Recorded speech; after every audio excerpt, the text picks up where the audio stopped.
Okay, here's a game. And I'm trying to show in this game how the opening play and tactical play go hand in hand. There's a transition. But the first thing you have to do is play a solid opening. So let's look.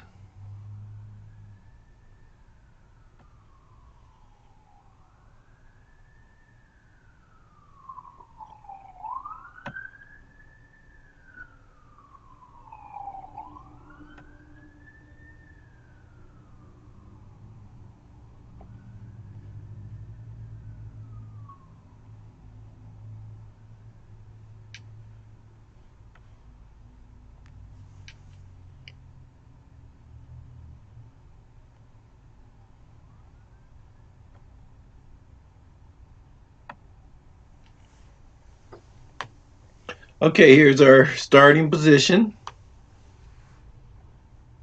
We're going to flip the board around. I was actually playing black, and my opponent is a person who believes he's a strong player, but he's a beginner, maybe slightly better than a beginner, because he really is not playing with any strategies, ideas, or principles. He does have a natural skill for the game. I don't know if it's because he's played so many games or because he just has a talent for it. But he's not actually applying principles, and he's not actually actively searching for tactics. Sometimes many players get caught up because they want to play speed. They want to play speed, and in speed, you're just moving pieces. You don't have time to think, so their game is not really being developed. So in this game, plays pawn to d4, which is one of our principles, having a pawn in the center. I responded by knight to f6, which again is one of our principles. I developed my minor piece towards the center. He developed his king's knight. That's perfectly fine. I placed the pawn in the center. Perfectly fine.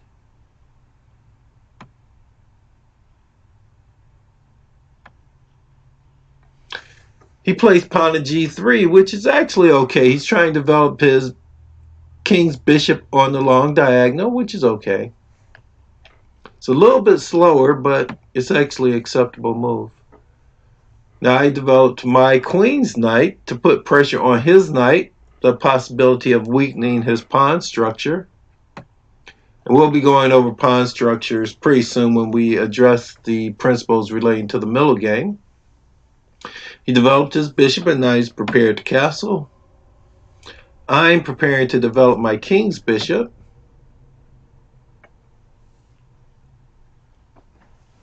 He moves his pawn to d3. Now that doesn't develop a piece, and in fact it blocks in his bishop. So he has to have a really good reason to block in that bishop.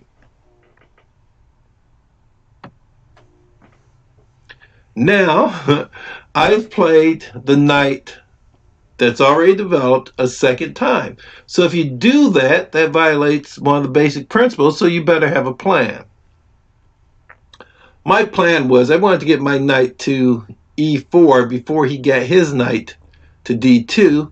So when his knight does come to d2, I can support my knight with f5, which later in the middle game, I at some point will be threatening f4. And if he does castle kingside, I hold a better chance of breaking into his castled position. Now I plan to do all that only after I've castled either to the king side or to the queen side. So what I'm trying to do by moving my knight a second time is gain even better control over the center.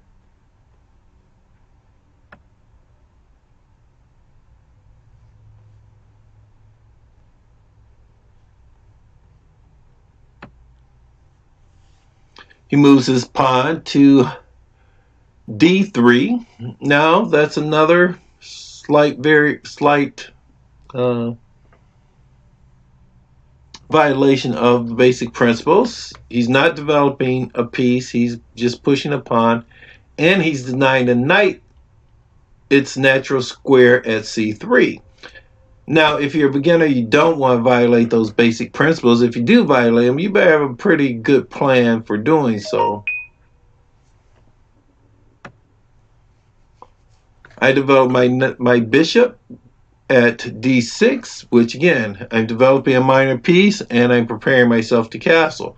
Now, I went to d6 as opposed to e6 because I know his knight is trying to get to e5, which would be good opening play, but if his knight does land there, I'm either going to push him away with f6 or just take the knight off with bishop take e5, or if I can get my knight to d7 or to c6, I will have two pieces on e5 and can be controlling that square.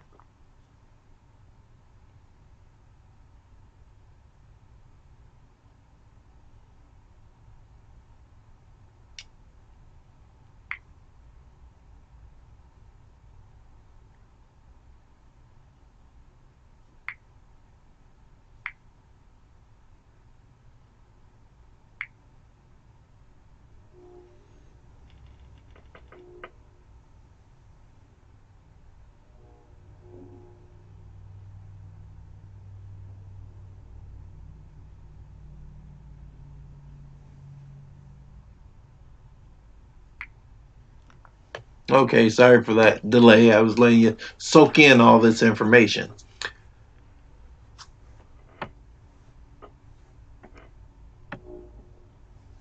He does, in fact, develop his knight at d2, which is more conservative than having the knight at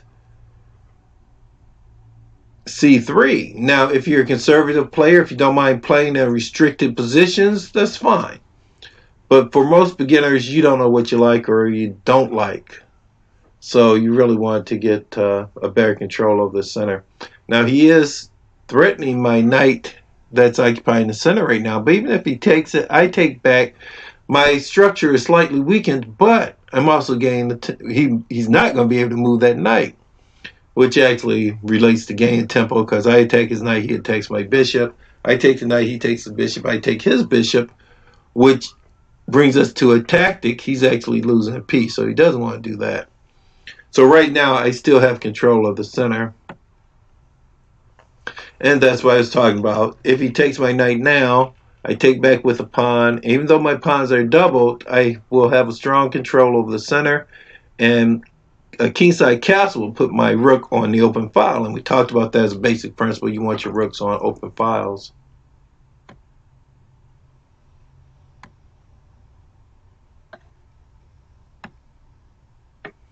Here he castled, which is with our principle, he's castling early in the game. It's move 8 and he's castled. But now he has to be careful because my knight, my bishop, my queen, as well as my rook are all on that king side. Now if I castle king side, that will take my rook away, but still puts my rook on the f file, which looks like it has a good potential for opening up. I play my knight to d7, but really the intent is to hit e5, which gives me, if his knight tries to land there, I take off with my knight, he takes off with his pawn, I could possibly win a knight.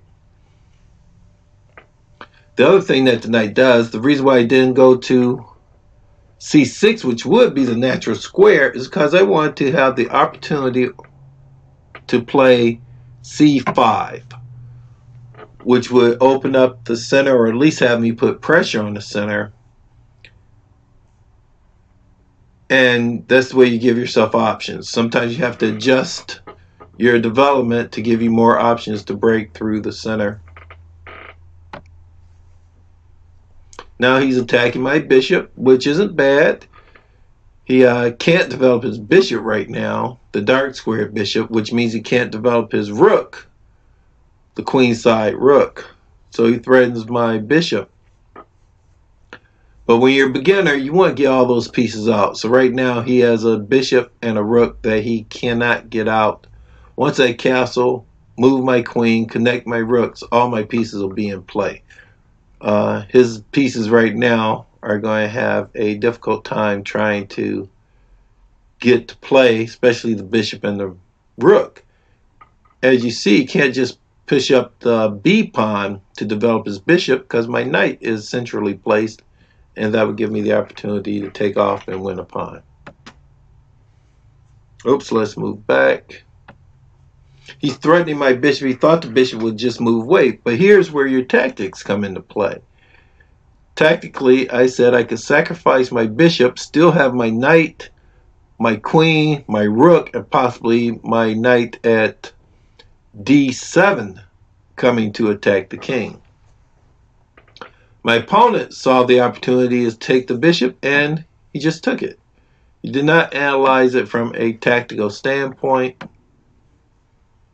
I take it back, and of course I take it back with the H pawn because now I have my rook file open and I'm threatening his knight, so that gives me also a tempo, an open file and a tempo. He should have looked at this a lot closer. He saved his knight, and I believe he thought that that's stopping my queen and rook from entering his castle position because the knight is now blocking off that file. One of the things we're going to learn probably in the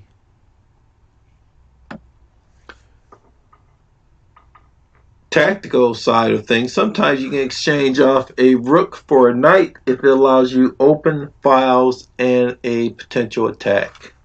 So again, he did not analyze what the potential attack was. He just took it back, feeling that he's winning material. So material-wise, white has lost a rook and a bishop. Okay, that's...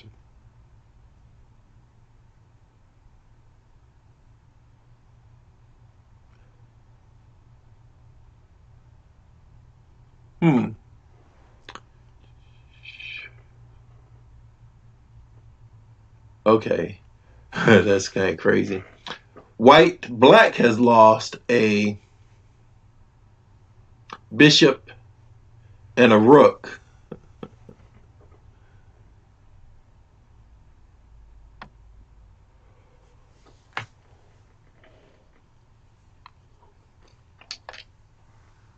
So I got a knight and a pawn for my rook.